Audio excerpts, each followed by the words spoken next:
Sí.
Muy bien. ¿Se escucha? ¿Estamos bien? Sí, ok. Perfecto. Bueno, quiero dar las gracias muy sinceramente a Sonoscape y a los organizadores, en este caso Yue Riley y Federico Delgado, por la invitación que nos han hecho a todos nosotros a participar. Para mí personalmente es un honor estar acá. Eh, y me corresponde hacer un pequeño comentario y unos pocos minutos. Y el comentario que había pensado es que, si bien es cierto, en los últimos años todo ha mejorado un poco. O sea, tenemos mejores papilótomos, tenemos mejores guías, tenemos mejor tecnología, todo ha mejorado un poquito. No son muchos los grandes avances en los últimos años en la endoscopía terapéutica. Y quizás hay que destacar la disección submucosa, que ya lleva bastantes años, el POEM y los símiles, o sea, el G-POEM, STERN, etc. En los últimos años, la aparición de la radiofrecuencia, que a mí parece, creo que va a tener un rol importante en los próximos tiempos, y las técnicas con vacío para las fístulas de las anastomosis intestinales o las rupturas del tubo digestivo. Dentro de ese ámbito, me parece que para nosotros en Latinoamérica la irrupción o la aparición de Sonoscape es un cambio importante y es un aporte muy importante, porque estábamos prácticamente sujetos a Olympus, Fuji y Pentax, y aparece ahora esta nueva tecnología que primero que nada creo que abarata bastante los costos, con lo cual hace accesible a mayores unidades de endoscopía tecnología de muy buena calidad, y destacar que la serie HD 550 de Sonoscape trae todo lo que traen las demás. O sea, tenemos cromoendoscopía para detección, marcación y caracterización de las lesiones. Tiene un canal, todos sus equipos tienen un canal auxiliar de lavado, lo que nos permite irrigar y introducir por un segundo canal otras tecnologías para hacer hemostasia como clips, etcétera, coagular. Creo que es una cosa muy importante. Y tiene cosas que creo que por lo menos para mí, con la tecnología que nosotros hemos tenido de Sonoscape y tenemos una torre de ellos, hay algo que es muy interesante y que probablemente ustedes comparten conmigo, y es que trae un disco duro de 500 gigas, con lo cual uno puede apretar un botoncito y con eso está grabando su procedimiento. Ya no necesitamos un aparato externo para grabar, que antes o nos terminábamos de grabar y no grabó, o faltaba un cable, etc. Esta torre trae 500 gigas, lo cual permite grabar muchas horas de video y grabar muchísimas fotografías, que después uno puede sacar con un pendrive común y corriente desde la misma torre y poder editarlo, hacer lo que uno quiera con sus grabaciones. Pero facilita mucho la grabación, cosa que yo creo que todos los que hacemos endoscopía queríamos tener. Eh, Además, creo que es muy importante mencionar la fuente de luz que tiene, con 4 lámparas LED que tienen 10.000 horas de examen, y eso es una cantidad tremenda. Tenemos que pensar que las tecnologías de la competencia tienen otra tecnología y que son de xenón y que tienen, tiene un tiempo útil de entre 400 y 500 horas. Acá estamos hablando de 10.000 horas de uso, de tal manera que eso creo que también es un avance muy importante. Además de, como ya mencioné, creo que es muy importante para nosotros el valor de los equipos, que va a ser una competencia dura para Olympus, Fujinon y Pentax. Finalmente, como siempre en Latinoamérica, creo que cuando uno tiene que comprar un equipo, si bien es cierto, es importante las características del equipo, es muy, muy, muy, muy importante las características del servicio técnico. O sea, no puede ser que un equipo que tengamos, si se echa a perder, tengan que mandarlo a Europa o a Estados Unidos o a Japón para arreglarlo, lo cual puede tomar meses y con costos carísimos. De tal manera que eso que creo que es algo que Sonoscape también ha tomado en cuenta y tienen servicios técnicos de, por lo menos acá en Chile, de alta calidad, lo cual también hace que sea un factor importante para ellos. Así que ese era el pequeño comentario que quería hacer con respecto a nuestra experiencia con Sonoscape y respecto a los avances en los últimos años de la cirugía endoscópica. Vamos a comenzar nuestros casos clínicos. El primer caso está a cargo del doctor Pedro Rosón de España. El doctor Rosón, al igual que los otros tres invitados, tienen un currículum tremendo que me gastaría todo el tiempo del webinar en leerlo, pero quiero destacar de él, del doctor Rosón, que es el jefe de servicio de la unidad de gastroenterología y endoscopía del Hospital Girón en Málaga. Tiene muchísimas publicaciones y se ha focalizado mucho en el último tiempo en todo lo que tiene que ver con las técnicas de POEM y sus aliados, o sea, G-POEM, STERM y disecciones submucosas.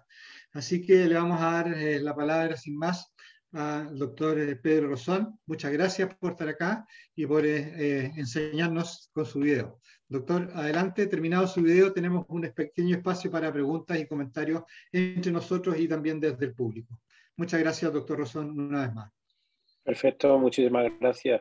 Bueno, pues nada, muchísimas gracias por la invitación a los organizadores, a Sonoscape, a Yue y a Federico y al resto de mis compañeros, porque para mí es un honor y un orgullo estar participando en este webinar con Latinoamérica, que son nuestros hermanos y que siempre uno tiene mucho interés en acercarse a ellos y hacer cosas conjuntas. Voy a ir compartiendo la pantalla y empezamos la presentación. Me comentaron que preparara el webinar de casos clínicos. Lo he querido hacer muy práctico y me he querido focalizar básicamente en ir enseñando vídeos. Os he traído 4 casos y vamos a ver los que nos da tiempo. Son 2 pólipos y tenemos 2 casos de tercer espacio, porque efectivamente yo me he focalizado mucho en hacer endoscopia de intraluminal y de tercer espacio. Vale. Vamos a ver 2 casos de manejo de lesiones de colon. Este es el primer caso, lo vamos a ir poniendo. Los he traído un poco para ver si generamos debate y para que veamos las distintas aproximaciones. Esto es un tumor que encontramos en una colonoscopia de cribado, paciente asintomático, y está localizado en ciego. El apéndice caería por esta zona de aquí.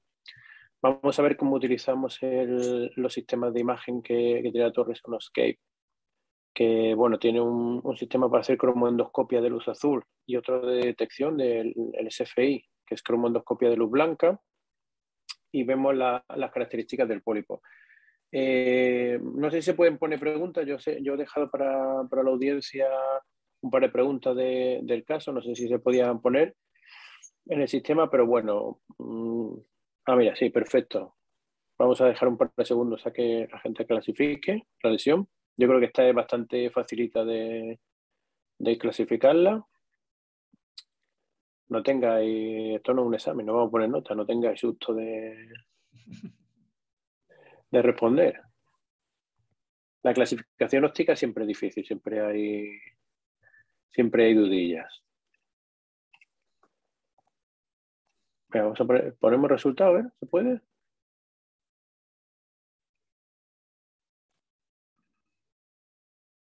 Granular mixta. Mira, pues es interesante. Es una lesión LST homogénea. Vamos a ponerlo otra vez. Veréis que no es granular mixta porque no tiene ningún nódulo dominante. Es una lesión muy, muy homogénea y esta parte a lo mejor engaña un poquito, pero es porque suben por encima de la ostra. Entonces, una lesión LSTG granular homogénea de ciego, ¿cuál creéis que podría ser el enfoque terapéutico más simple para quitarla? Tiene unos 3,5 centímetros. Es una lesión medianita, pequeña, mediana, y ¿cómo podríamos afrontar quitarla?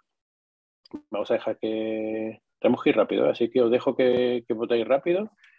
Esto es mucosectomía en piecemeal, underwater, que se puede hacer, hay que hacer en piecemeal con ese tamaño, es muy difícil sacarla Una lesión, disección endoscópica o incluso piecemeal en asa fría. Venga, vamos a poner las preguntas, que quiero poner, a ver si llegamos al tercer caso por lo menos. Vamos a dar la respuesta ya, por favor.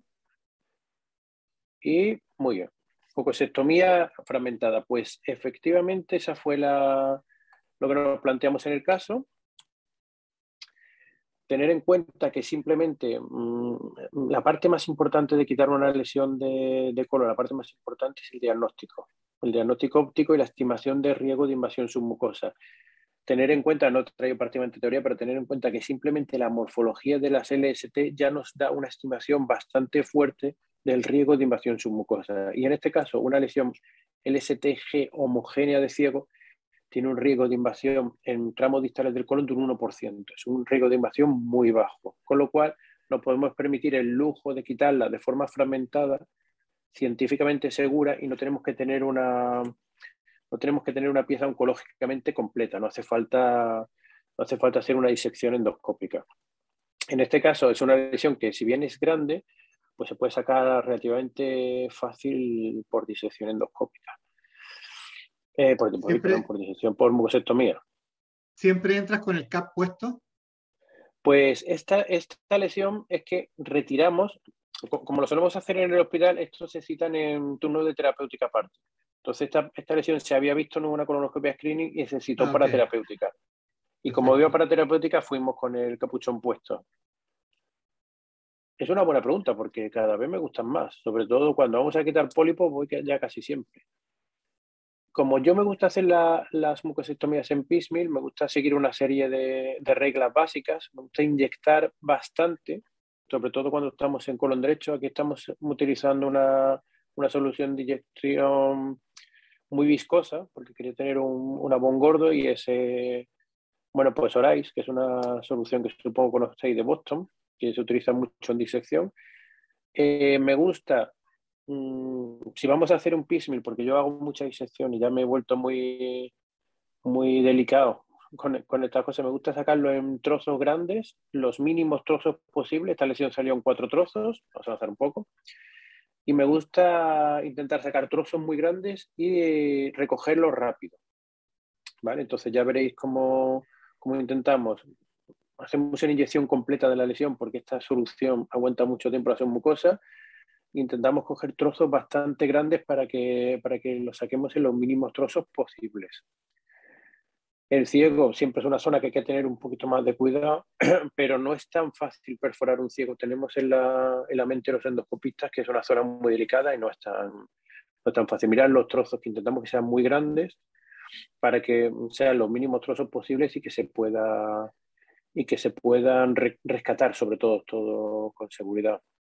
Que tengamos un buen estudio histológico de la pieza. Bueno, seguimos sacando. Esto se fue en 4 fragmentos sin mucha historia. Aquí, me gusta también intentar coger siempre un poco de tejido sano alrededor para disminuir el riesgo de que haya crecimiento, y sobre una resección en la siguiente, o sea, poner el asa justo en el borde de una resección para irnos a la siguiente. Cuando hay sangrado de las caras, se puede utilizar la punta del asa con cuidado. ¿No marcas la lesión antes de inyectar? En colon casi nunca. En colon casi nunca. En estómago sí, pero en colon se suelen ver bien. Yo muy pocas veces marco ni para disección ni para muco, marco las lesiones. Y bueno, esta es una técnica relativamente simple que permite resolver. Este pólipo no merecía la pena someter al paciente al riesgo de hacer una intervención más agresiva, porque se va a quedar muy bien quitada por mucosectomía. Vamos a ver un segundo caso, que es este de aquí. Y esta lesión ya veis que es un poquito diferente. Es una lesión más pequeña, pero que tiene otra morfología. Y sobre todo, os voy a enseñar, aquí estamos utilizando la cromoendoscopia de luz blanca, SFI, de Sonoscape, y sobre todo quiero que os fijéis en la zona esta central.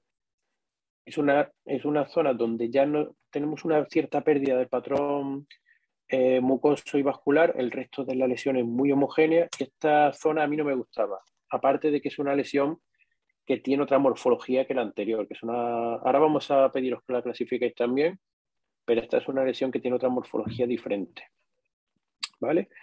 Y tenía una zona, aquí la volvemos a ver con el BIST, vemos una zona de irregularidad. Entonces vamos a pedirle a la audiencia que nos clasifique la lesión y vamos a daros un poquito, porque si no nos liamos. Vamos a daros 10-15 segundillos. Hay bastante variabilidad interobservadora en la clasificación LST. Hemos hecho algún trabajo con esto y la gente varía mucho. Incluso a gente que se le pone la misma lesión varias veces en distintos días y la clasifica diferente. Vamos a poner los resultados, por favor. Está más complicada, ¿eh?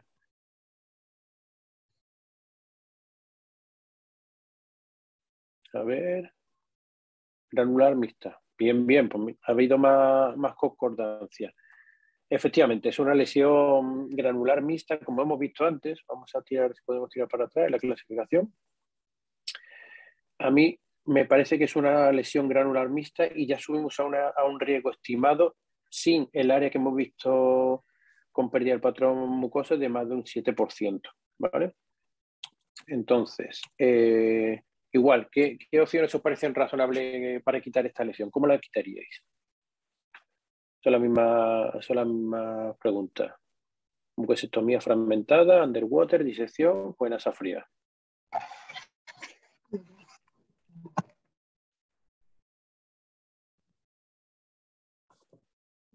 Vale, pasamos a las respuestas, a ver.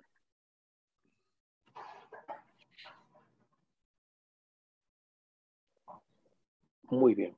Mucosectomía fragmentada, underwater me parece muy buena opción también para underwater. Esta lesión es difícil quitarla por mucosectomía, ¿eh? Si no hay más remedio, se puede hacer y hay otra persona que ha dicho disección, esta lesión la disecamos. Esta lesión, a mí personalmente, no sé si tiene audio. Esta lesión, a mí personalmente me resultaría más difícil sacarla bien por mucosectomía que por disección. Os voy a quitar la parte de... Toda la disección de esta lesión tardamos media hora en hacerla, justo, desde el principio hasta el final.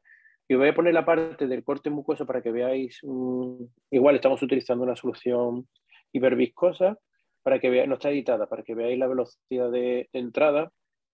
Y es una lesión que se comportó muy bien, no estaba encima, creo, estaba bajita y había muy buena maniobrabilidad.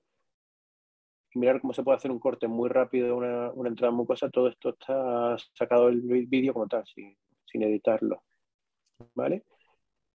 Y cuando al principio hacer disección es complicado y parece un mundo difícil, cuando llevas hechas un número razonable de pruebas, hay lesiones como esta que son más difíciles sacarlas con asa que por disección, aunque parezca raro al principio.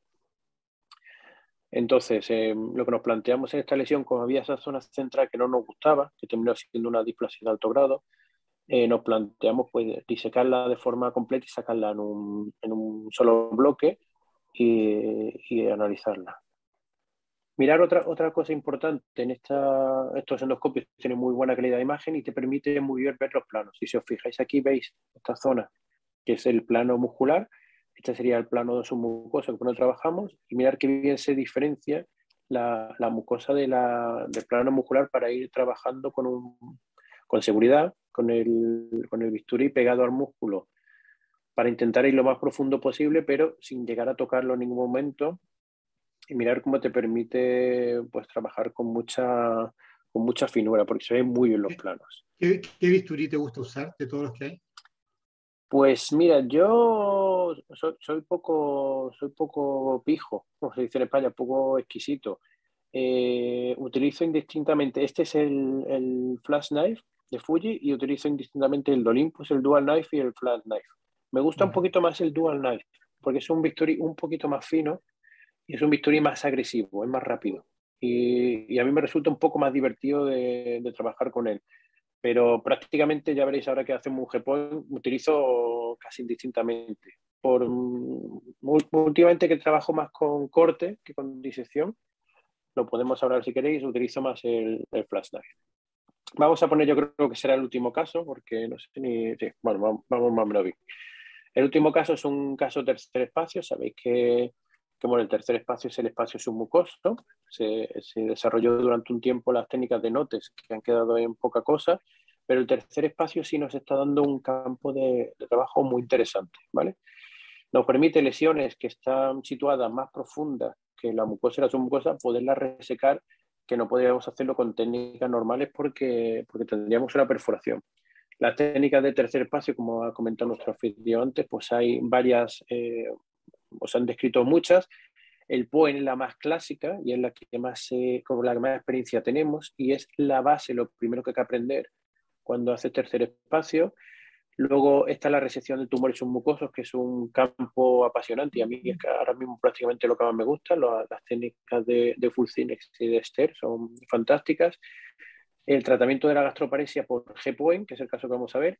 El divertículo de Zenker, el Z-POEN, es muy fácil de hacer, es más fácil de hacer que un POEN y queda muy bien el resultado. Y bueno, se pueden hacer técnicas de abordaje de lesiones neoplásicas. Hay algún caso descrito de tratamiento de Hirschsprung, pero muy poco. Y bueno, pues tratamiento de la fibrosis también se puede abordar por tercer espacio. El caso clínico que os traigo es una mujer de 45 años con una clínica muy típica de gastroparesia, que lo que cuentan ellas es un distrés postprandial, mucha hinchazón, una saciedad precoz, una distensión muy grande, dificultad para acabar la alimentación. Te cuentan que comen menos que el resto de la familia y que tienen muchos problemas para hacer la comida, pues a la cena no llegan con hambre, ¿vale? La sospecha clínica fue una gastroparesia idiopática, se le hizo una gastroscopia que fue normal y le pedimos la prueba diagnóstica que utilizamos para enfocar a estos pacientes, con una gammagrafía de vaciado gástrico. Esto es como se ve una gastroparesia. Es importante la gammagrafía de vaciado gástrico hacerla a 4 horas, porque para otras patologías la hacen a 1 o a 2 horas. Tenemos que tener un patrón de 4 horas y es importante que los gammagrafistas utilicen alimentos sólidos, porque si no se lo especifican, muchas veces te lo hacen con líquido, con yogur, y nos hace falta que marquen algo un poquito más sólido, una tostada o alimentos sólidos, para que veamos el estómago cómo se mueve. Y esto sería una gammagrafía normal, en la cual a las 4 horas pues lo que hay es un 1% de retención y que el paciente tenía un 18%. Las opciones de tratamiento, bueno, pues lo básico que se ha hecho hasta ahora son los medicamentos procinéticos, que van relativamente bien. El marcapaso gástrico hay cierta experiencia, pero no tiene unos resultados demasiado buenos, que obliga a hacer la paroscopia. Y se ha descrito hace 4 o 5 años el POEN del anillo pilórico por G-POEN, que es cortar como veis aquí, lo vamos a ver ahora en el vídeo, cortar el píloro de forma completa para dejar abierto y desfuncionar el píloro y que al estómago le cueste menos trabajo echar para abajo la comida. ¿Cómo se hace esto? Bueno, el abordaje de G-POEN es un poquito más complejo trabajar siempre en el estómago que en esófago, porque al ser más grande te pierdes más, ¿vale? Y entonces lo que se hace a unos 4 centímetros del arco pilórico, se hace un buen mucoso, se hace una mucosotomía vertical. Cerrar la mucosotomía en el estómago siempre cuesta un poco más que en esófago. Entonces hay gente que la hace horizontal, yo prefiero hacerla vertical porque es más fácil de cerrar. Hacemos una buena mucosotomía de unos 2 centímetros y hay que crear un túnel, que es la parte un poquito más difícil que en el esófago, porque al ser más amplio todo, tienes más facilidad para perderte, y entonces vamos creando un túnel hasta que alcancemos el anillo pilórico. En POEN, no sé si habéis visto los chispazos que hace el bisturí, utilizamos corrientes de coagulación muy fuertes, lo que se llama la corriente en spray, porque hace un arco voltaico y nos permite avanzar muy rápido en la creación del túnel. ¿Vale? Creamos un túnel de unos 4 centímetros, no más, porque no merece la pena, hasta que lleguemos al arco pilórico, que se suele ver muy bien, no suele haber problemas para encontrarlo. Veis que estamos utilizando igualmente un gastroscopio Sonoscape y es un gastroscopio diagnóstico estándar. No es un 550, pero es un gastroscopio normal, el que utilizamos para diagnóstico, y se ve fantásticamente bien. Importante, ya lo vais a ver ahora cuando lleguemos al final. Aquí ya se ve el píloro. hay que dejar, antes de empezar a cortar píloro, antes de empezar a cortar músculo, hay que dejar bien desnudo el píloro de submucosa para trabajar con él a gusto, y hay que hacer una miotomía de todo el arco pilórico. Totalmente hay que llevarse todas las fibras musculares hasta alcanzar la serosa. Si se logra hacer, que no siempre se puede, sin tener una perforación a peritoneo mejor, si se abre a peritoneo, bueno, pues como se va a cerrar la mucosotomía, realmente no pasa nada. No interfiere ni en la clínica de dolor de los pacientes, ni interfiere en el resultado funcional. Si ¿En es qué posición, importante... en qué Dime. posición tienes al enfermo?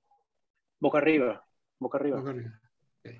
Yo, para POEN y este tipo de técnicas, no molesta, y como van intubados, lo dejo, Sí. el anestesista los intuba boca arriba y los dejo así. No me molestan.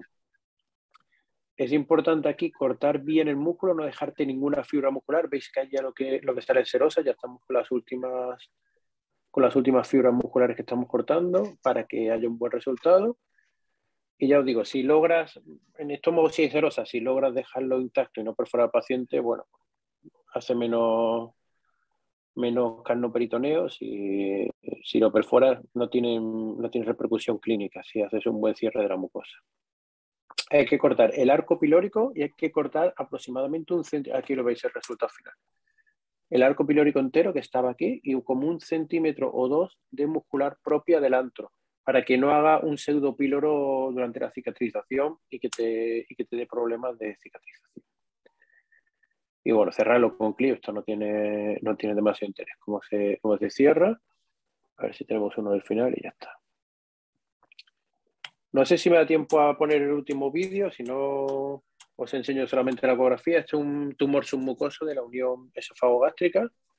¿Lo tiro o lo dejo aquí? Sí, hay tiempo, hay tiempo. ¿Me da tiempo? Bueno, pues el ESTER, la resección de tumores submucosos, es el campo que yo veo que está avanzando ahora más rápido. Lo bueno de las técnicas de tercer espacio es que son como subir una escalera. Entonces, empiezas a hacer POEM, cuando ya sabes crear tu túnel, sabes estabilizarte tranquilo, pasas a hacer GPOEM y hacer a lo mejor Zenker, que es lo más facilito, y lo último son los tumores submucosos, porque son lo más complicado de hacer, pero es lo más bonito. Tenemos técnicas de exposición y técnicas de no exposición, dependiendo que abras o no abras el peritoneo. Y aquí lo que os quiero enseñar es un un leiomioma de esófago, y os traigo un poquito una primicia porque este es el estudio ecográfico de la lesión que se hizo con el endoscopio nuevo Sonoscape, que veréis que tiene una calidad de imagen muy buena. Y lo que vemos aquí es una lesión de unos 3-4 centímetros que depende de la segunda capa ecográfica. A ver si lo puedo parar ahora. El vídeo es cortito para que no vaya a quedar muy largo. Por aquí va la cuarta capa. Cuando son muy grandes desplazan para abajo la muscular propia, pero en este caso era una lesión que dependía de capas superficiales. No parecía necesario tener una perforación completa de esófago para quitarla. Por lo cual se decidió no hacer una técnica de túnel, no hacer un ESTER, sino directamente hacer una disección un poquito más profunda, lo que se llama una excavación submucosa. Es una técnica, digamos, a cielo abierto. De las técnicas de resección submucosa, aquí os he hecho un pequeño esquema os he sumarizado todo lo que hay ahora mismo disponible. Bueno, pues desde la disección simple a las técnicas de excavación submucosa, de apertura de la mucosa y resecar por debajo de la lesión el músculo, intentando no tener una perforación, que eso tiene un montón de nombres en la literatura, pero es lo mismo, es una excavación submucosa. Las técnicas de ESTER, que es hacer un túnel, igual que en el POEM, para resecar el tumor, si parece que vamos a tener que ir muy profundo y llegar a una perforación. Y luego las técnicas de no exposición, como el full signet de Obesco. Este ya es mi último caso y efectivamente esta es la lesión. Aquí ya tenemos la lesión sin capas mucosas. Hemos hecho una primera disección de la capa mucosa para dejar expuesta la lesión, porque era un poquito más profunda de lo que nos parecía en la econdoscopia, y aquí estamos trabajando separando la lesión del enganche que tenía con la muscular propia esofágica. Es una lesión voluminosa, aquí la veis en retroversión, como al ir secando se está cayendo hacia la vertiente gástrica. pero bueno, se pudo sacar con facilidad. El enganche a la muscular la veis aquí abajo. Esto es lo que estamos cortando, el enganche de la pieza con la muscular propia, pues es un enganche superficial. Entonces no llegamos a tener una perforación franca del esófago que tuviéramos que suturar ni que cerrar. Y bueno, este tipo de técnica, yo les comento, es como ir subiendo escalones y te permite, cuando ya estás con costumbre de hacer POEM, que es la técnica matriz de todo esto, pues poder tratar estos problemas que antiguamente había que operar a los pacientes y sobre todo cuando estaban en el esófago someterlos a actividades peligrosas y en muchos casos mutilantes. Es importante, si se puede, independientemente de la profundidad de la pieza, es importante no hacer una perforación porque bueno, hay que cerrarla.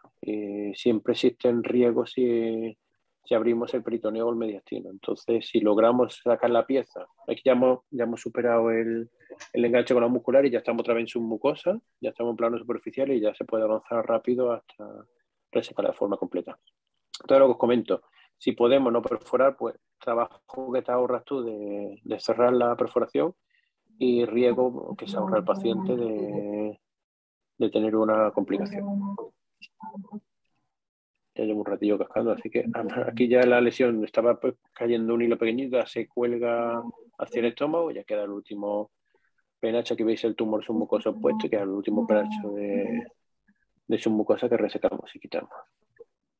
La recuperamos y os voy a enseñar la cara cómo quedó, el lecho quirúrgico y bueno, pues se ve que no hay perforación y que no hay ninguna complicación.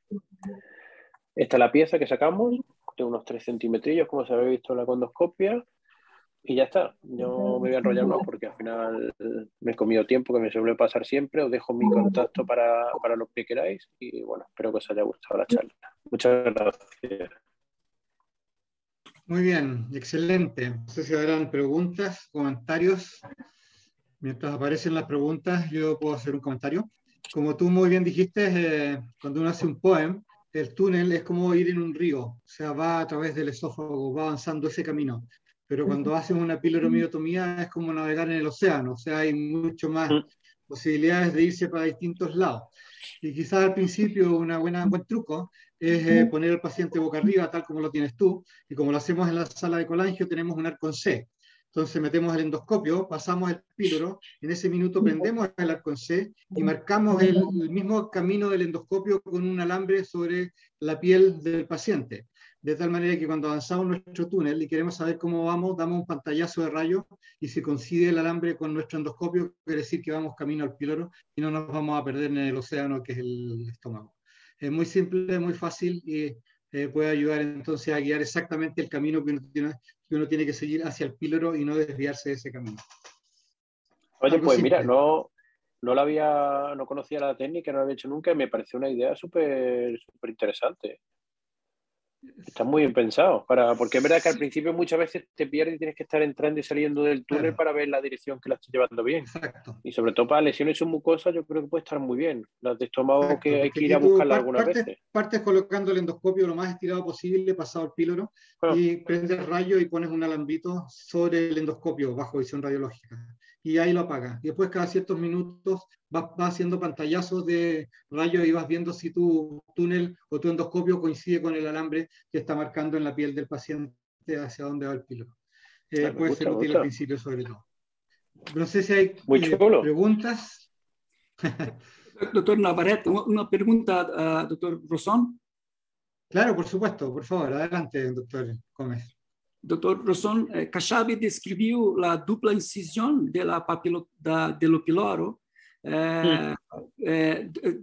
¿Usted piensa que es una buena técnica? No sé si realmente hace falta. No sé si realmente hace falta porque normalmente cuando cortas el píloro por la parte de abajo, si haces una miotomía buena, se puede hacer por arriba o por abajo, puedes cortar la parte superior o la inferior. Si haces una buena miotomía, yo creo que normalmente es suficiente porque cuando lo revisas al tiempo, a los 2 o 3 meses entramos a hacer gastroscopia de control, ves el píloro totalmente abierto. No sé cuánto realmente aporta, tenemos que ver cómo avanza esto.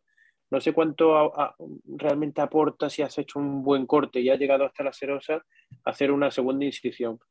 Sí que es verdad que el truco de estas técnicas es la selección de los pacientes muy exquisita, porque los POEM van todos bien, el POEM de esófago va todo bien, el POEM de estómago para la gastroparesia, hay que seleccionar muy bien los pacientes para que los resultados sean buenos.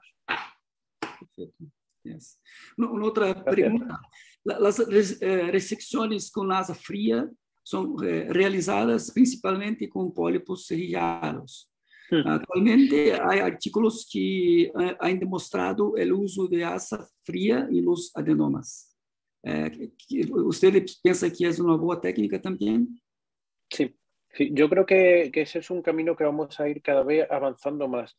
Aquí, de hecho, en España se está haciendo ahora un trabajo que estamos nosotros participando también, comparando la resección de lesiones de más de 2 centímetros adenomatosas o cerradas también, pero vamos enfocado a adenomas, con asa fría y con asa caliente. Y se está haciendo un estudio comparativo para lesiones de más de 20 milímetros. Yo creo que para lesiones como esta que os he puesto, que es una lesión totalmente homogénea, que tiene un riesgo muy bajo de malinización, cada vez vamos a utilizar más asa fría y mucosectomía en fragmentos, en piecemeal con asa fría.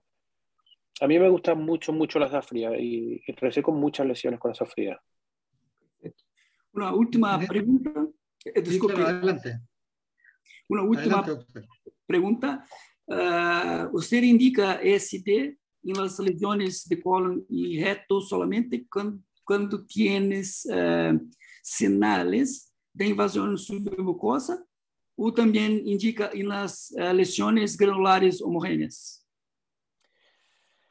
Si es una lesión de claramente bajo riesgo, como la que hemos puesto, es una lesión totalmente homogénea, creo que se puede hacer una mucosectomía sin ningún tipo de problema, porque no te merece la pena. Yo creo que los endoscopistas tenemos que tener en la cabeza todas las técnicas que tenemos disponibles y según la lesión que venga, ponerla para la técnica que realmente merezca la pena. Hacer una disección para una lesión que tiene muy poco riesgo probablemente no merece demasiado la pena. Tenemos un registro igualmente en España me parece que vamos por 600 disecciones y hemos visto que la incidencia creo que es el registro más grande que hay en el mundo después del grupo australiano, que tiene también un registro de lesiones planas muy grande. Hemos visto que el riesgo de invasión submucosa realmente en lesiones de bajo riesgo está por un 1%, un 1,4%. Entonces, este tipo de lesiones claramente planas probablemente no merece la pena hacerle una disección al paciente porque no le vamos a aportar nada para el riesgo que le vamos a subir. Entonces, hacer un buen diagnóstico óptico de la lesión, tener claros los riesgos de invasión y según esto decidir. Gracias. Gracias. Hay una pregunta del público, dice, ¿qué pacientes considera que tendrían mejores resultados con G-POEM? Es decir, ¿cuáles aconseja que son los pacientes que mejor responden a este procedimiento? Pues esta es la pregunta clave, porque vemos pacientes, claramente hay que tener una gammagrafía patológica, una gammagrafía de vaciado gástrica patológica. Los pacientes que tienen como síntoma principal los vómitos parece que responden un poquito mejor y parece que responden un poquito peor los pacientes diabéticos, pero la selección del paciente es lo más complicado de todo, es lo más difícil, saber qué paciente se va a beneficiar o no. Y curiosamente yo veo que hay pacientes que le hacen la técnica y mejoran muchísimo y pacientes que le hacen la técnica y se quedan exactamente igual. Entonces yo creo que por ahí tiene que ir toda la investigación en esta técnica, porque realizar la técnica no es difícil, ya la sabemos hacer, lo que nos hace falta es saber a qué paciente lo vamos a tener que hacer. Entonces, en principio, los diabéticos parece que un poquito peor y los idiopáticos y los postquirúrgicos un poquito mejor, pero todavía no tenemos datos para saber exactamente cómo seleccionarlos. Muy bien, estamos en el tiempo. El último comentario me gustaría escuchar. En el paciente que hiciste piecemeal en el colon, ¿tú crees que sirve de algo aplicar argón a los bordes como para disminuir el riesgo de recidiva? Qué buena pregunta esta. Bueno, sabes que hay siempre mucha controversia con esto. Parece que efectivamente disminuye el riesgo de recidiva, no en un porcentaje demasiado alto, pero sí que disminuye el riesgo de recidiva de hacer tratamiento preventivo de los márgenes. Yo intento siempre quitar tejido sano alrededor, pero a la mínima que quedan dudas, creo que merece la pena utilizar argón, o yo utilizo la coagulación de spray que hemos visto para el POE, para tratar los bordes, porque sí que disminuye el riesgo de recidiva en las lesiones grandes que se hacen por pinball. Perfecto, muchas gracias. Vamos a pasar al segundo. Muchas gracias, excelente los videos y los comentarios. Muchas gracias, doctor Rosón. Vamos a pasar al segundo caso. El doctor Samarripa está con problemas de conexión, así que si es tan amable le vamos a pedir al doctor Guilherme Gómez de Brasil que nos comparta la pantalla y nos presente su caso. Al igual que los demás panelistas, el doctor Gómez tiene un currículum tremendo. Voy a destacar que es jefe de endoscopía del Hospital Nuestra Señora de las Gracias de Curitiba y es director de clínica quirúrgica de la Universidad Federal de Paraná.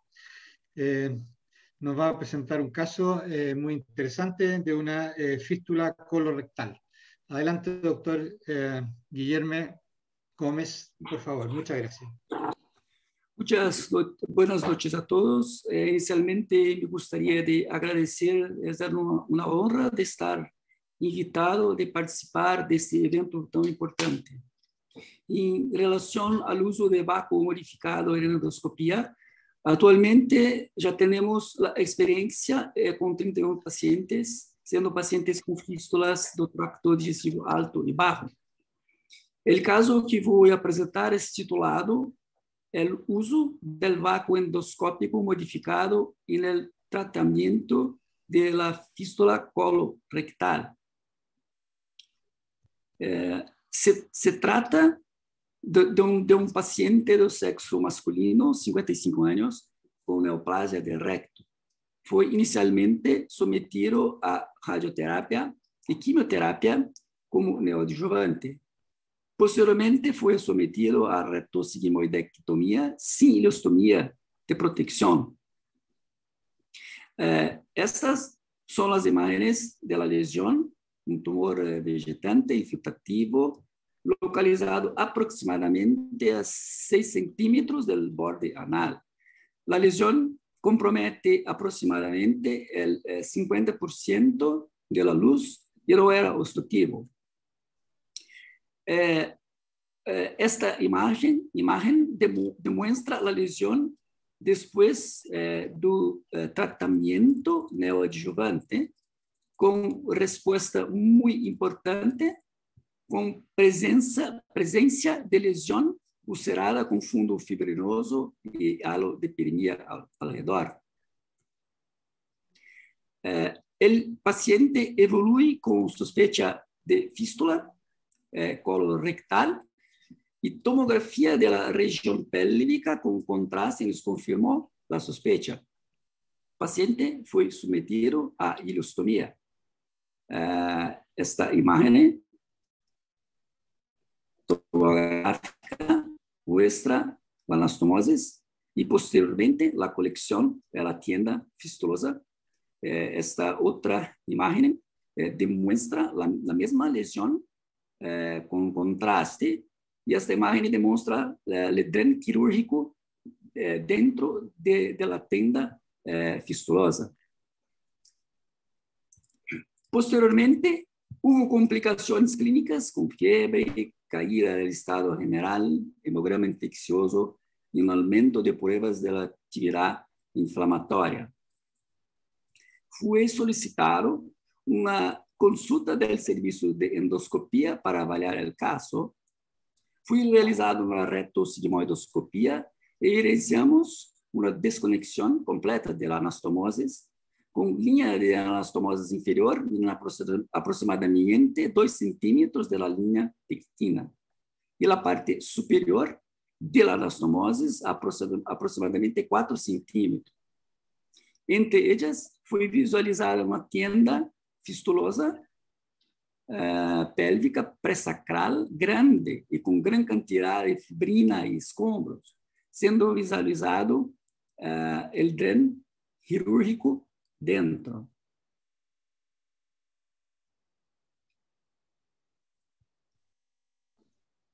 La misma imagen y esta figura esquemática ayuda a entender la situación. El recto inferiormente, el colon superiormente, la tienda fistulosa y el dren quirúrgico dentro de la tienda fistulosa.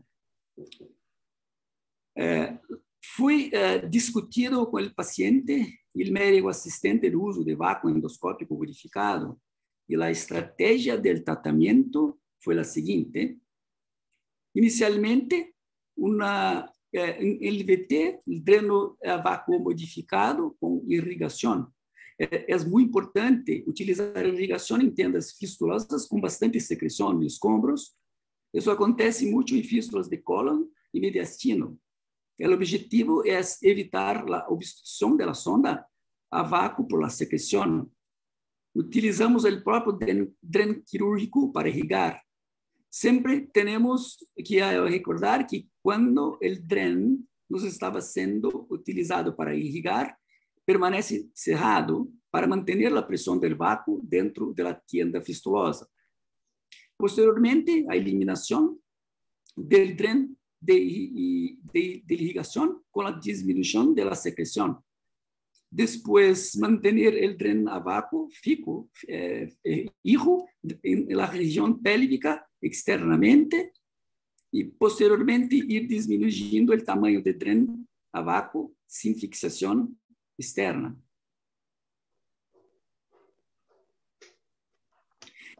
Esta ilustración demuestra el dren a vácuo ligado en la bomba a vácuo con el mismo dentro de la tienda fistulosa y el dren quirúrgico que será utilizado para la irrigación.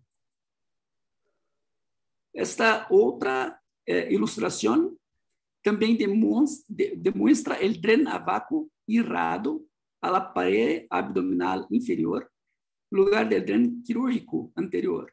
Esta técnica evita el deslocamiento y la migración inferior de la sonda a vácuo. Esta ilustración también demuestra el dren a vácuo dentro de la tienda sin fijación.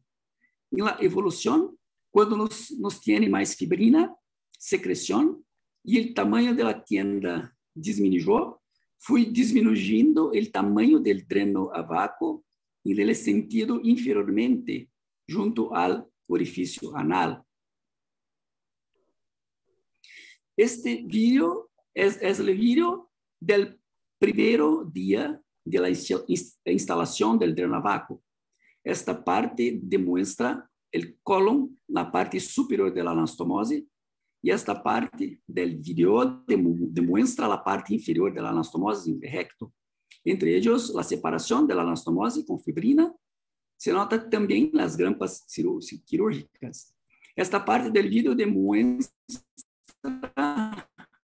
la tienda fistulosa con la visualización del dren quirúrgico tubular y también se puede notar la gran cantidad de secreción fibrinosa y tejido muerto. Esta parte del video demuestra la retirada endoscópica del tejido muerto con la asa de polipectomía, necrosectomía, y posteriormente lavado con agua oxigenada a 3%. Para la fijación externa del dreno a vácuo, se utiliza un hilo guía hidrofílico pasándolo en el sentido externo en el lugar de la salida en dren quirúrgico. Después, se visualiza el mismo dentro de la tienda fistulosa y con una pinza endoscópica se retira por el orificio anal. Esta figura esquemática demuestra entonces el hilo guía transfixando la tienda fistulosa. Después, se amarra la sonda a vácuo en un hilo de nylon largo en la sonda a vácuo a ser introducida y también a la extremidad distal del hilo guía. Después, muy despacio, se tracciona el hilo guía por su porción externa en la región pélvica, de modo que el tren a vácuo va siendo introducido dentro de la tienda fistulosa, como demuestra esta otra figura esquemática. Cuando el tren a vácuo está dentro de la tienda fistulosa, se retira totalmente el hilo guía y se fija el hilo de nylon a la piel de la región pélvica en el lugar del tren quirúrgico externo. Esta parte del vídeo demuestra la sonda del vácuo siendo introducida. En este momento, el hilo guía está siendo traccionado externamente.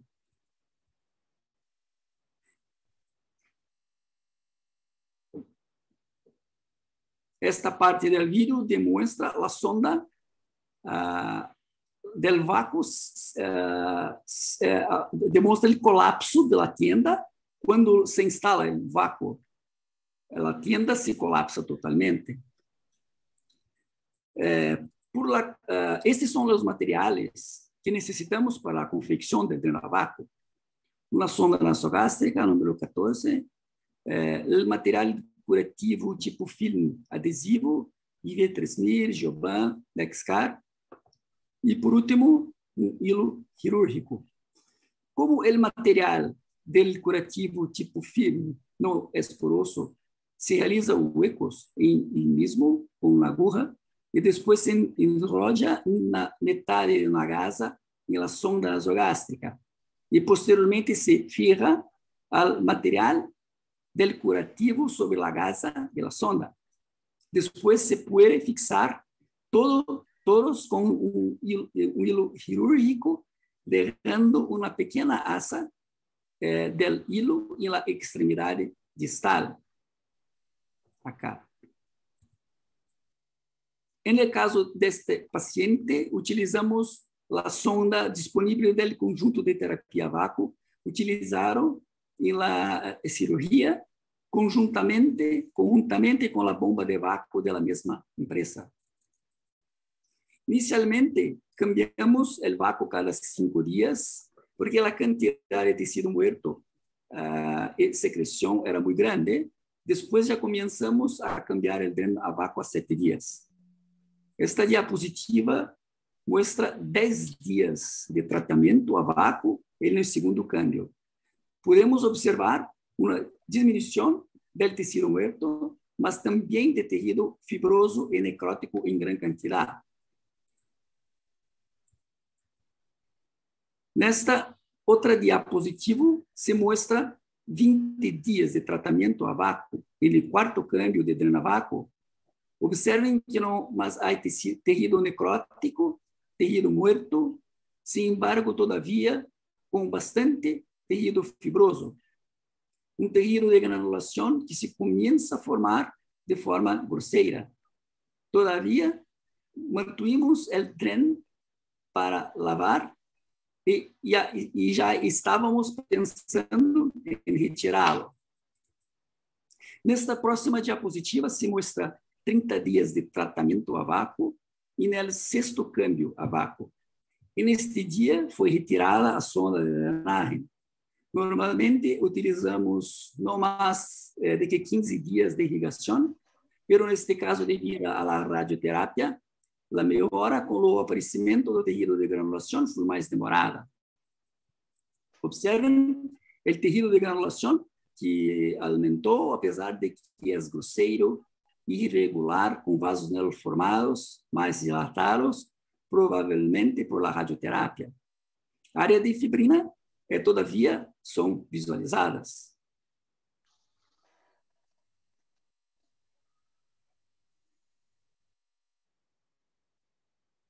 En esta diapositiva se muestra los 40 días de tratamiento y el octavo cambio de tren a vácuo.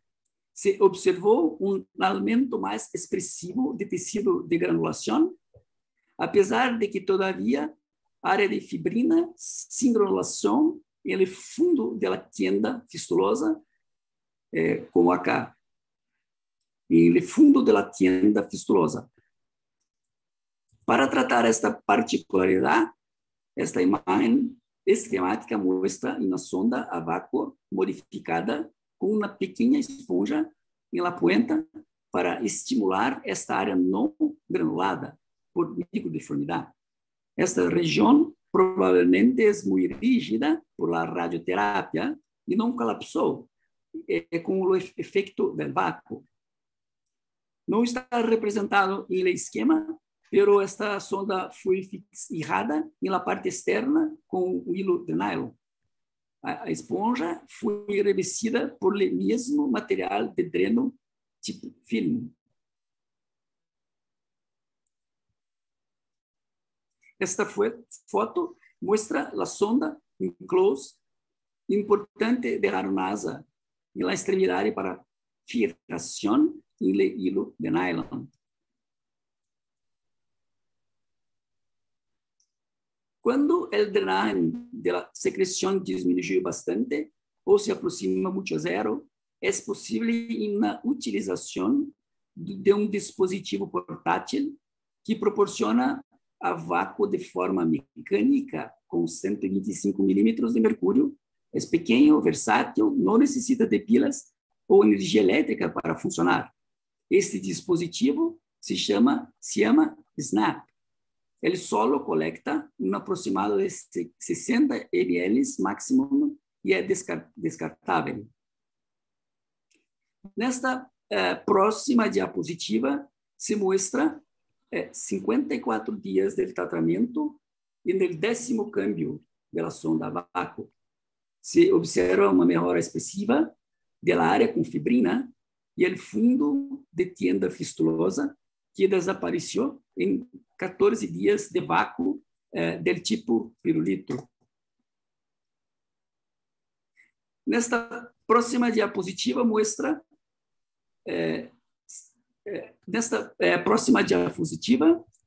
são os últimos, mostram o efeito do EVT na evolução da cicatrização da tienda fistulosa.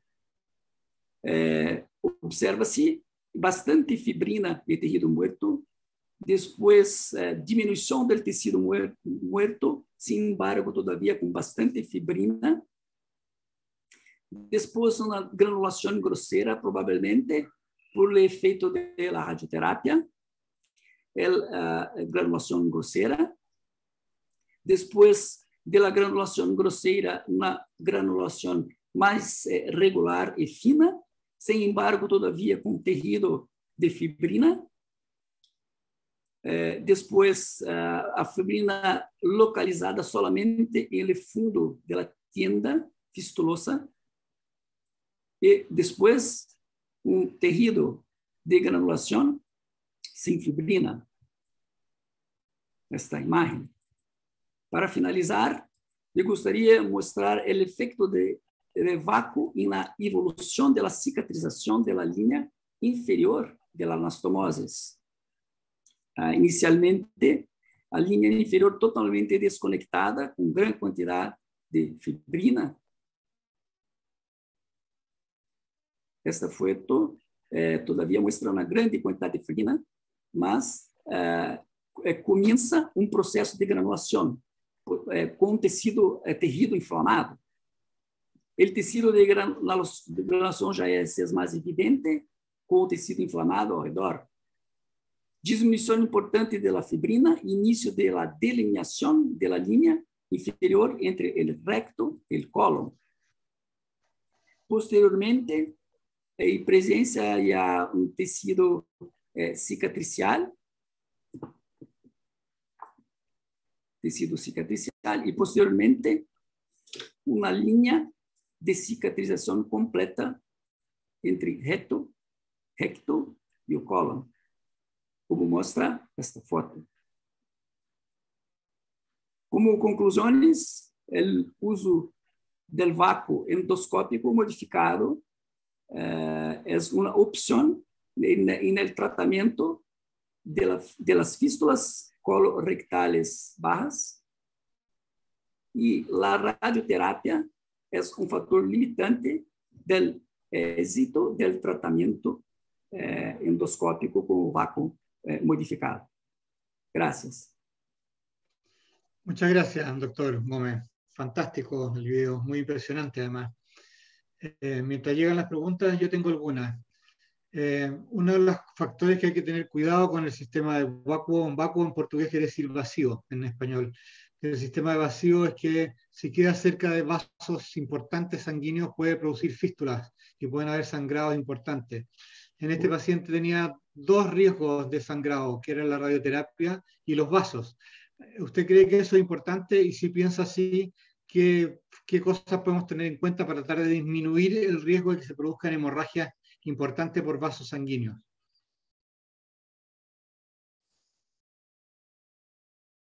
Está sin, apagó el micrófono. Gracias por la Sí. pregunta, doctor Navarrete. Es una excelente pregunta. Es una situación que puede acontecer. Para evitar esta situación, nosotros podemos confeccionar pequeños botones rígidos que se introduzcan en la zona a vacío. Esses pequenos botones são rígidos, é material rígido que em contato com os vasos sanguíneos evitam o sangramento.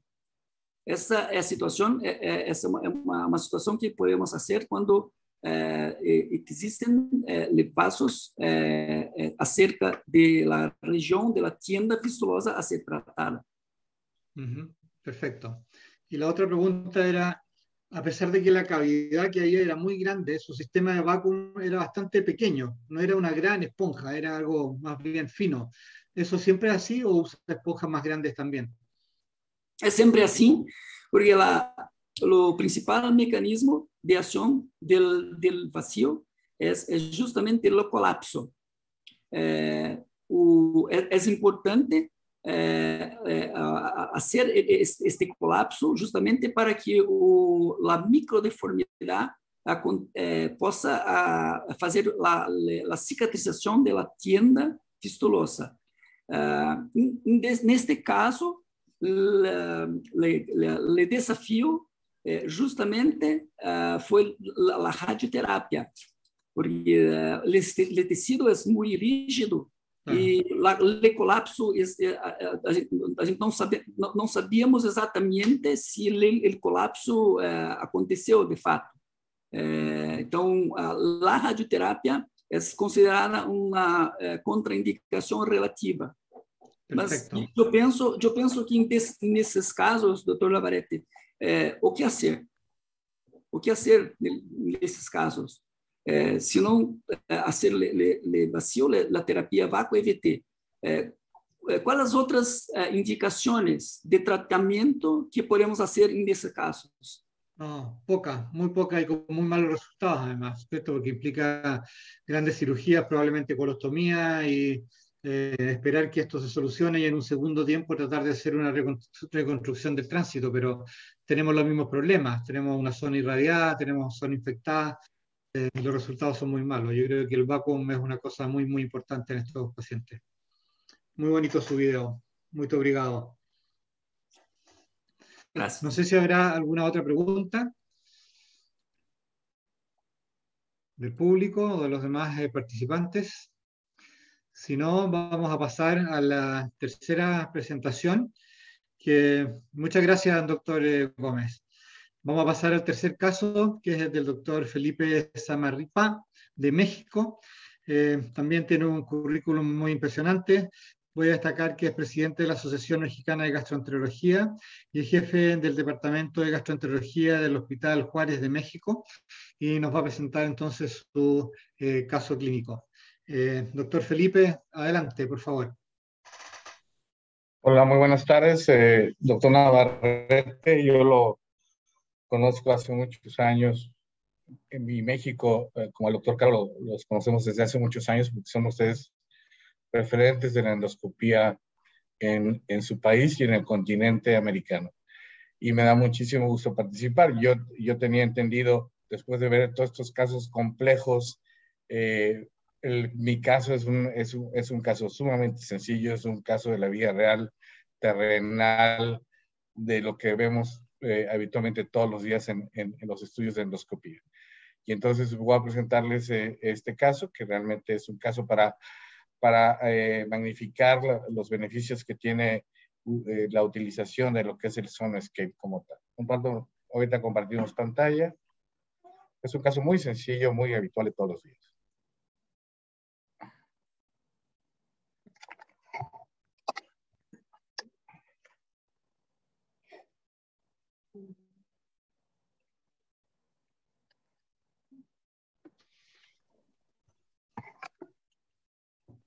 Bueno, como les comentaba, este es un caso bastante sencillo.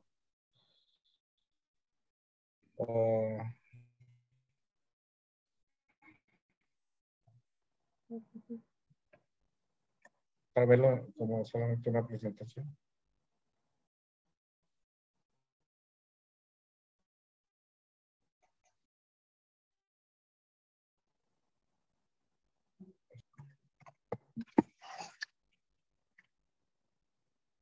Sí, como la presentación.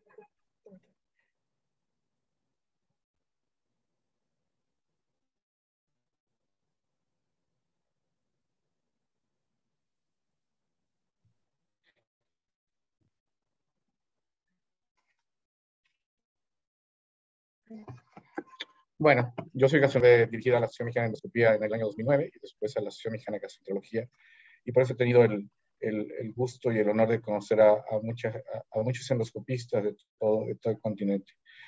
Tuve la oportunidad de trabajar con el sistema de endoscopia HD 550 de Sonoscape y conocer su tecnología, y es por eso que me solicitaron un caso clínico. Pero cuando te traen el equipo de préstamo durante una semana o 10 días, es cuando no te sale ningún caso interesante y te salen cosas de la vida normal, ¿no? Entonces les presentaré el caso clínico, en el cual existen varios diagnósticos que fueron auxiliados con la tecnología de este sistema de imágenes.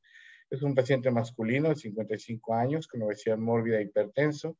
Su padre falleció por cáncer gástrico a los 50 años de edad. Tiene síntomas de ERGE de la revolución, los cuales se controlan con la ingesta de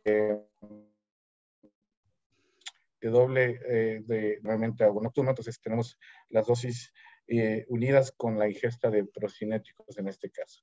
Voy a presentar el video. A ver, el video. Okay. El video es un estudio endoscópico normal.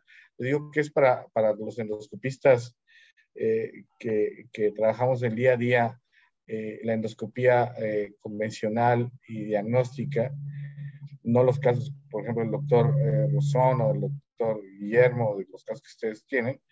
Entonces, este es un estudio endoscópico normal, que realmente lo que vamos a observar ahorita es una lesión erosiva en esófago en la unión, y después ver algún tipo de, lo que es la imagen del Sonoscape. O sea, la verdad es que no le pide esta erosión longitudinal de más de 5 milímetros hacia uno de los pliegues esofágicos, y ya estamos poniendo lo que es la cromoendoscopía del uso del Sonoscape para ver las características propias de la mucosa. Y luego nos vamos con luz blanca y las ventajas que tiene el Sonoscape, ¿no? Es un equipo muy parecido al equipo de Olympus 190. Su manejo es muy sencillo, su manejo es el endoscopio y el colonoscopio es un equipo que es muy amigable con las manos de todo endoscopista, y que tiene un muy buen sistema de captura de imágenes. Ahorita vamos a ver. Pues realmente lo que les estoy presentando es un estudio endoscópico completamente convencional, normal. En este caso, lo único que encontramos, ahí estamos ya viendo la segunda posición duodenal. Me acuerdo mucho de las conferencias del doctor Mura, donde nos decía los diferentes puntos donde tenemos que revisar en el estómago y en el intestino delgado. Un paciente que, aunque tiene una erosión, el hiato se ve cerrado. Nosotros decimos que el endoscopio abraza adecuadamente al hiato, que el hiato abraza adecuadamente al endoscopio. En este caso estamos haciendo algún tipo de visualización de la mucosa gástrica, intentando buscar áreas de atrofia y de metaplasia intestinal, que evidentemente es un diagnóstico histológico, pero que con los equipos de cromonoscopía se puede llegar nos puede llegar a proporcionar una idea de dónde podemos tomar nuestras biopsias y hacia dónde están estos cambios de la mucosa gástrica en la mucosa intestinal. Hacemos las biopsias normales del estómago, las biopsias convencionales del estómago, y después ya estudiamos la parte del intestino delgado como tal.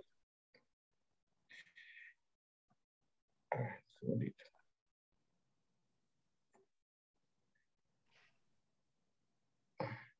Entonces, como decía el doctor Navarrete, estos equipos de Sonoscape tienen la ventaja de la captura de imágenes, tiene este almacenamiento de 550 gigas en el disco duro, y tiene la posibilidad de estar grabando el video en automático y no estar perdiendo el tiempo posteriormente a la grabación de los estudios. Entonces, este paciente aquí se ven algunos pólipos gástricos, que son, la verdad es que hasta me quedo corto de este caso, con las diferentes imágenes. Del Sonoscape también es muy eficaz, es muy bueno, y tiene un almacenamiento de imágenes sumamente amplio. Entonces podemos tener una captura y una biblioteca de imágenes de los diferentes pacientes, de muchísimos pacientes. Y también lo que comentaban de la capacidad de horas de video, que son casi 10.000 horas, si no mal recuerdo, ¿no? Entonces, esta captura de imágenes, en realidad, ese es un caso, una esofagitis D, de la clasificación de Los Ángeles sobre la mucosa salmonelada. Tiene una gastropatía reticular congestiva leve y reactiva, y tiene un pólipo sésiles en cuerpo que se resecan básicamente con pinza. Tiene una gastritis no erosiva leve de antro, se toman biopsias para Helicobacter, y tiene un reflujo gástrico y de origen biliar. Como les comenté, es un caso clínico habitual, es un caso clínico que no tiene nada espectacular, solamente resaltar las ventajas de este equipo de Sonoscape, que si bien ya se comentaron desde el inicio de este webinar, de este simposio, el modo SFI y el modo BIST tiene un modo de enfoque normal, con una mejora de la estructura del color, apoyan la detección y la marcación de los colores, y tiene un modo de enfoque, el modo BIST, es el modo SFI y el modo BIST, que es un modo de enfoque cercano al tejido, con un mayor contraste de la mucosa, y que asista en la caracterización de las lesiones y en el diagnóstico. Como se comentaba, existen muchas opciones de imagen endoscópica actualmente. Si no son muchas, pues tenemos las líneas endoscópicas que abarcan la gran mayoría del mercado, lo que es Fuji, lo que es Pentax, lo que es Olympus. En México, Fuji ha crecido, Pentax crece. Olympus, dado el costo alto de sus equipos, ha detenido un poquito su venta. Y es una de las oportunidades en donde Sonoscape, que está creciendo en el mercado de América Latina y en el mundo, pudiera tener una opción. No estamos peleados nosotros con la parte económica. Por un lado, evidentemente en los hospitales y en las instituciones de salud quisiéramos tener el último Ferrari para poder aprender con ese equipo. Pero Sonoscape es una muy buena opción, y son equipos a un costo menor y con facilidades en su adquisición. La posibilidad de contar con con 4 luces LED y 2 filtros hacen de este equipo una excelente opción en la detección de lesiones precoces. Y la verdad es que los que no han tenido la oportunidad de manejar Sonoscape, pues yo los invito a que lo hagan y que vean que la ventaja de tener este Sonoscape es bastante amigable y es una opción verdadera. Muchísimas gracias a Federico y a sus órdenes, doctor Navarrete. Muchas gracias, Felipe. Yo creo que es muy importante en los cursos mostrar cosas de avanzada o interesantes, pero también es muy importante mostrar cosas del día a día. A nosotros se nos da en Latinoamérica, creo en todas partes, la paradoja que hay centros donde se hacen muy buenas disecciones submucosas, IPOEM, etcétera, pero sigue siendo muy baja nuestra detección de cáncer precoz, por ejemplo. De tal manera que es muy importante hacer buenas endoscopías y enseñar a hacer buenas endoscopías. De tal manera que me encantó el caso que tú has presentado, porque muestra cómo se puede usar bien la endoscopía y las ventajas o cualidades que tiene el equipo que estabas utilizando. Así que muchas gracias por tu presentación, muy buena, muy agradecido. Gracias No a sé usted, si hay doctor preguntas. Claudio. No, gracias a ti, Felipe. No sé si hay preguntas para Felipe. Probablemente no van a ver, te quedó todo muy claro. A continuación vamos a mostrar entonces un video de Sonoscape y finalmente vamos a ver el caso de mi querido amigo Luis Caro de Argentina, pero primero un video que van a poner de la empresa Sonoscape.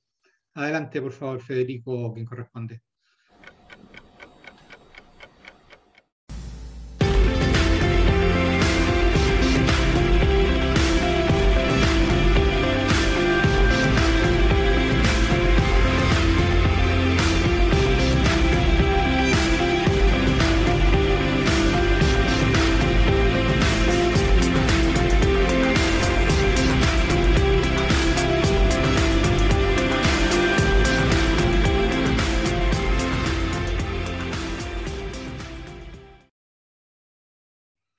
Muy bien, muy bonito el video. Vimos a Luis por ahí de espalda. Estimado Luis, te escuchamos. Muchas gracias una vez más. El doctor Caro, bueno, es un amigo de muchos años, muy conocido en Latinoamérica y en muchas partes del mundo.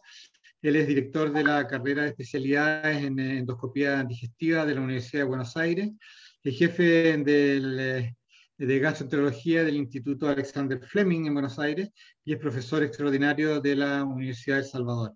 Es presidente de la Federación Argentina de Asociaciones de Endoscopía Digestiva y es un gran endoscopista, un gran amigo y estamos muy contentos de tenerlo aquí y poder escucharlo. Así que adelante, Luis.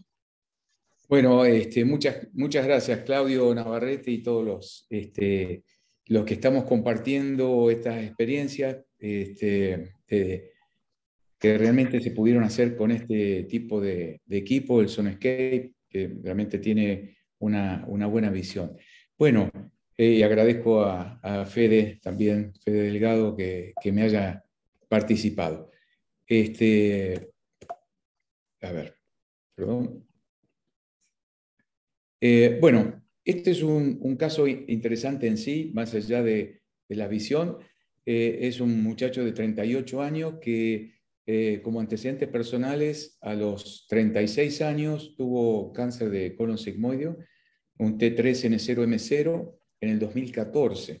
Y tuvo un tratamiento quirúrgico, una hemicolectomía izquierda, con quimio y radio 5-flu y leucoborina. En el seguimiento clínico, esto es de una provincia de aquí de Argentina, del interior, estuvo todo muy bien hasta el año 18, fue normal, comillas, y en el 2021 tuvo una colonoscopía de control y se encontró una lesión de estas características, donde vemos que es una lesión plana elevada, ligeramente ulceradita en el centro, no tiene más de 10 milímetros, en realidad después se midió, fueron 12, en fondo secal a 3 centímetros del orificio apendicular y tiene un patrón vascular irregular, viéndolo con detección. Y bueno, se decide biopsiar superficialmente y derivarnos a nosotros, y la biopsia dio un adenocarcinoma. En resumen, paciente joven, hemicolectomía izquierda, con esta lesión de adenocarcinoma iba a una hemicolectomía derecha también. Pero la verdad que era bastante agresivo. En este caso clínico, digamos, queda lo que usted puede llegar a proponer, y ahí le pido a Fede Delgado que estas son las alternativas. Cirugía, hemicolectomía derecha, polipectomía convencional. Convengamos que el colega del interior le hizo una inyección epitelial, su mucosa, y no levantó. Una mucosectomía, bueno, creo que tiene la misma condición, una resección transmural endoscópica. Usted qué propondría o qué haría con este paciente. A ver si podemos tener la votación entre el grupo tan calificado que está compartiendo en la audiencia, que ya vi varios amigos que están ahí.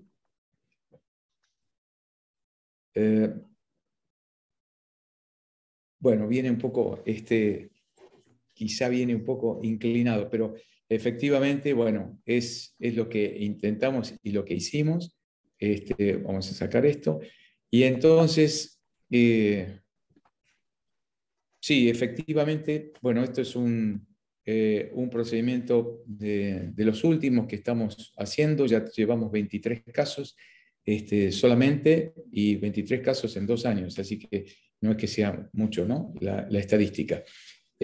Bueno, esto básicamente lo que hace es enfrentar a la lesión, se marca muy al lado de la lesión, a diferencia del ISD o de la disección submucosa, y una vez que nosotros tenemos montado el sistema, trabajamos con 2 colonoscopios, uno que ya tiene montado todo este sistema que va por fuera, como aquí muestra la figura, y un endoscopio convencional.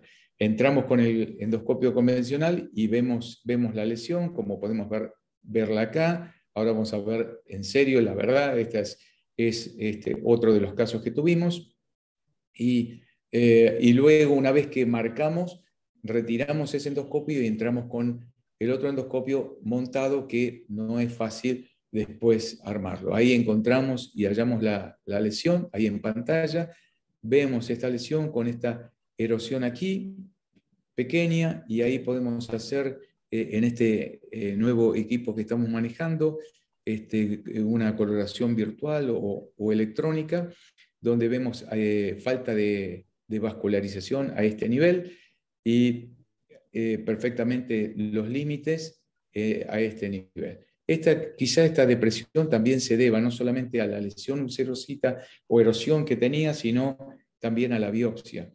Y una vez que lo encontramos, lo que contamos en el equipo, fíjense que tiene pantalla totalmente abierta, y esto es una pieza con la cual nosotros podemos hacer una marcación con coagulación alrededor de la lesión. Ahí ya tenemos otro colonoscopio de la misma característica, montados con este device, y una vez que enfrentamos entonces la lesión, pasamos una pinza de cuerpo extraño, y de esa manera asimos de la lesión aquí, como vemos, y podemos de esa manera introducirla dentro del capuchón. Ahí la estamos tomando, y una vez que está dentro de esa cápsula de alta presión o capuchón, ahí lo estamos colocando dentro. Esto es un aro que a nosotros nos va a permitir observar cuando se deslice y se desprenda que el ovesco o este tipo de gancho, como de dentadura de tiburón, ha cerrado la lesión, y este device tiene montado también un ansa de polipectomía, con lo cual cuando nosotros vemos que eso se disparó, automáticamente le decimos al asistente que por favor ya cierre el ansa y aprenda a la lesión. Empezamos a hacer la resección con puro corte, sin coagulación, para que el corte sea, en principio, bien localizado, y segundo, que no transmita tanto calor hacia la profundidad. No olvidemos que esta es una resección efectivamente transmural, y acá estamos viendo peritoneo visceral. Ahí lo vemos más cerca. Este es el gancho, el clip colocado, y esto es el peritoneo. Fíjense ahí cómo se denota y que tiene una buena visión. Vamos a verlo rápidamente editado. Esa es la lesión que observamos. Fíjense que parece un botón, está al lado del orificio apendicular. Ahí empezamos a marcarlo, como decía, bien cerca a la lesión, y a veces hasta la misma lesión se puede marcar. Algunas marcaciones también los hacemos un poco más retirado, como esta, que vamos a hacer Luego, ahí está. Esa como para eventualmente cuando entramos con el capuchón, no solamente ver la lesión, sino que estas marcas las veamos adentro. Una vez que ya hicimos esa marcación, entonces retiramos el endoscopio, como decía, y ya que tiene montado, creando de esa manera un segundo canal operativo. En el primero, perdón, en el primero, que es el que trae el device de fábrica, tiene colocado como si fuera esos set o esos devices de bandas de varices, tiene el cordón que vemos aquí nosotros en la misma hora que tiene el canal operativo, y ahí se manda y se monta para poder realizar entonces desde fuera la coordinación y jalar de la rueda. Ahí estamos tomando la lesión, lo estamos colocando dentro, y una vez que lo colocamos dentro, soltamos el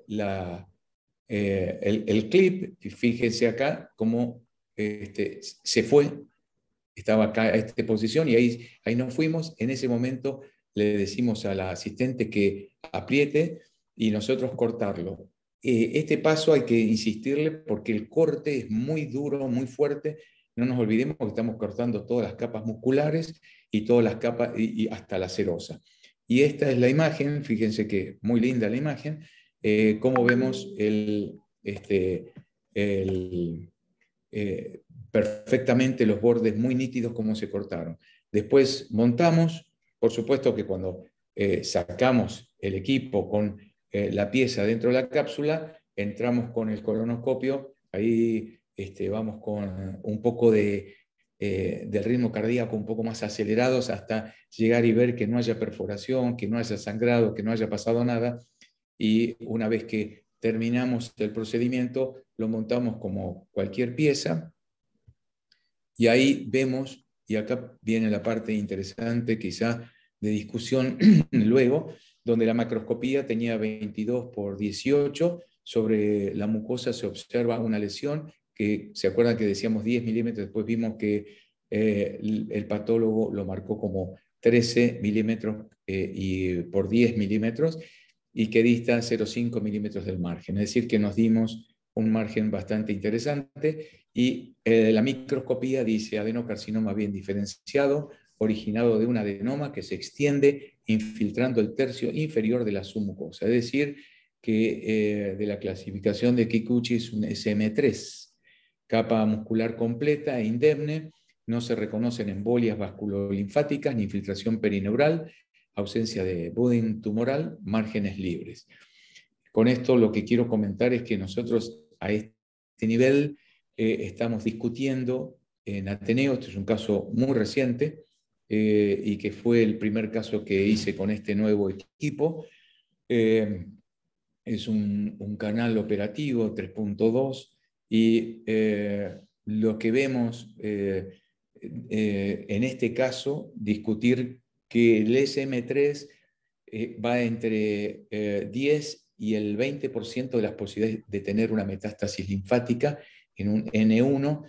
Si nosotros vemos que no hay ninguna invasión, como decíamos, vascular, ni neural, ni linfático, podemos traccionar a un 10-12%, pero tenemos un 10-12% de posibilidades que en el futuro este paciente haga alguna metástasis en un N1.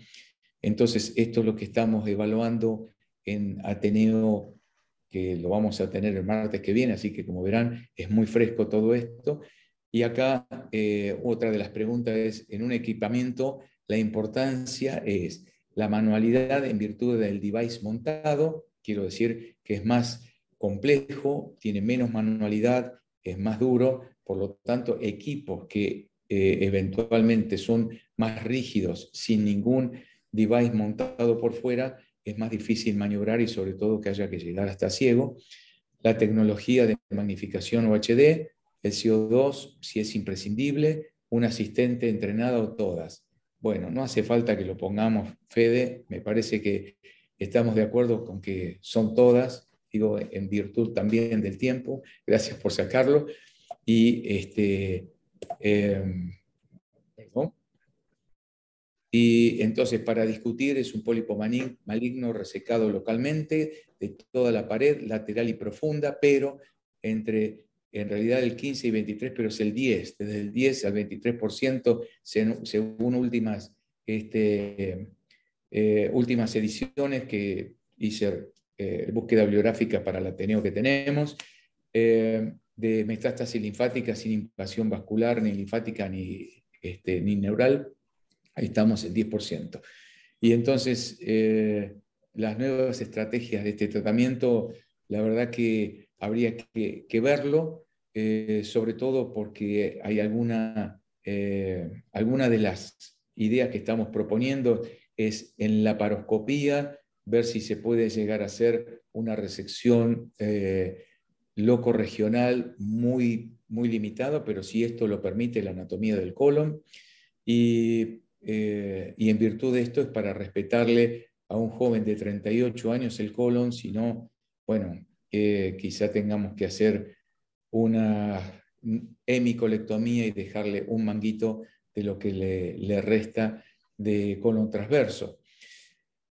Así que, bueno, esto lo dejo creo que para preguntas si hace falta o para discusiones.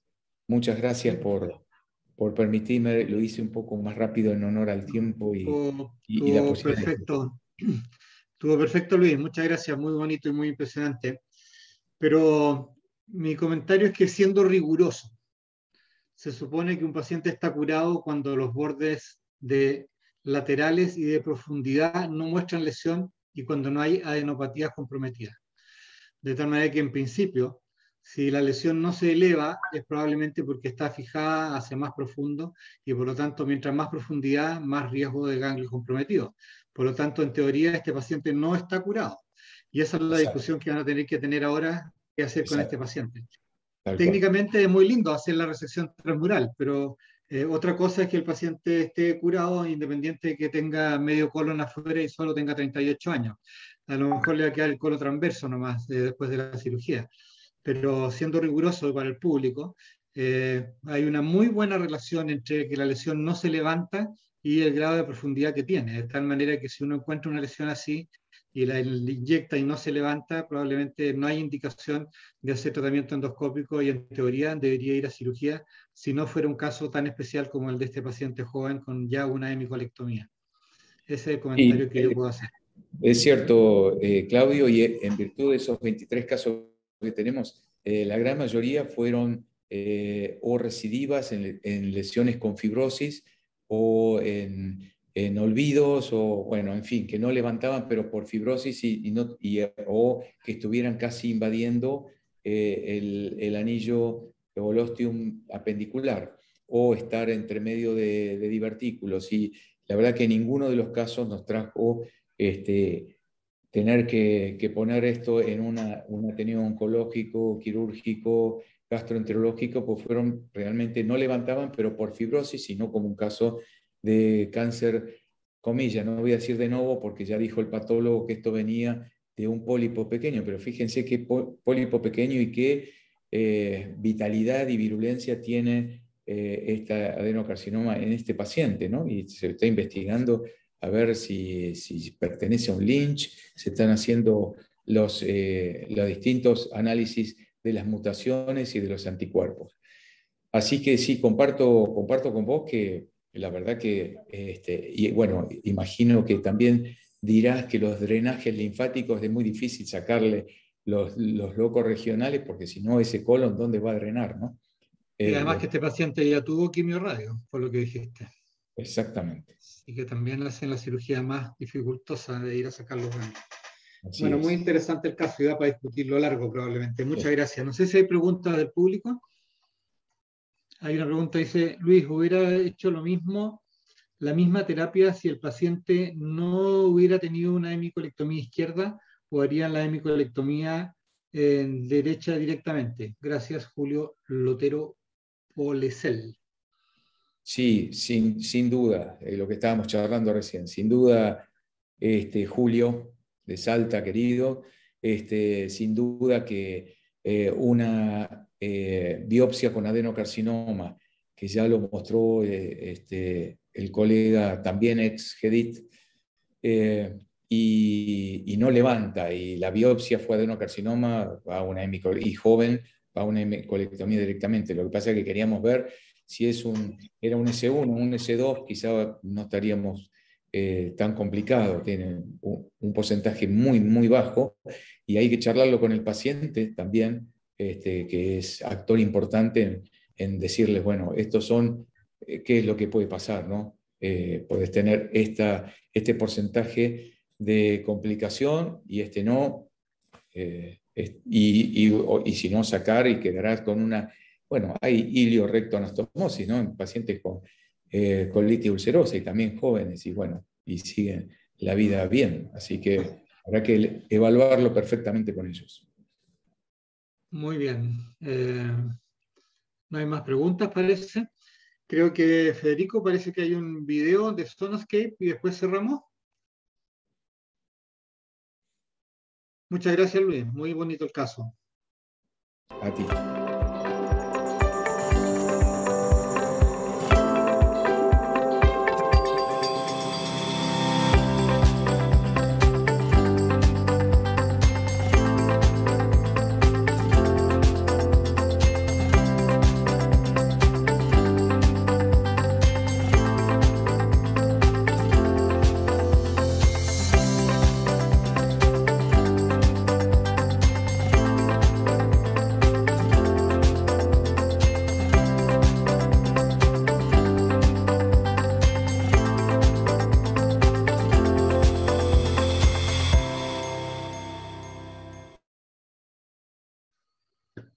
Muy bien.